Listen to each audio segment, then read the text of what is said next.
I often get the question if learning to use certain apps or learning to use apps in general is too much for an individual with a brain injury.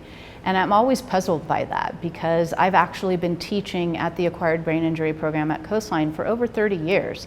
So I've been working with individuals with mild, moderate, as well as severe injuries for a very long time. And I think if you take the right approach, if you deal with the cognitive aspects of the injury and how those cognitive aspects, the organization, the time management, the decision making, etc. If you really indicate to individuals how the apps are helping with those things, and you use the device itself or the app itself as sort of a cognitive prosthetic, I think what you do is you really have a significant impact on the individual. It helps them not only learn to use the app and not only learn how to perhaps be more successful in their everyday life, but it sort of becomes a little mini cognitive rehabilitation thing in and of itself. So what ends up happening when an individual is learning to use the apps is something that we call making cognitive connections.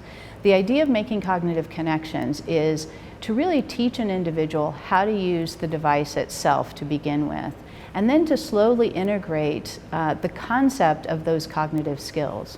So for example, if someone's entering a calendaring appointment or an event into their device, that really is a whole lot of cognitive skills that we wouldn't think of, in the general public. So what do you do when you enter an appointment? Well, you have to pay attention to detail. You have to make a decision. You have to think about what's relevant and what's not relevant. So a silly example of that is if an individual puts in doctor's appointment as the event title, what happens is for a person with a brain injury, they have so many different doctors.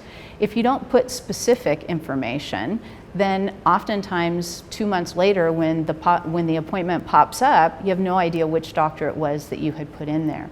But that's a very common kind of an issue for an individual with a brain injury where they just don't think necessarily of all the relevant information.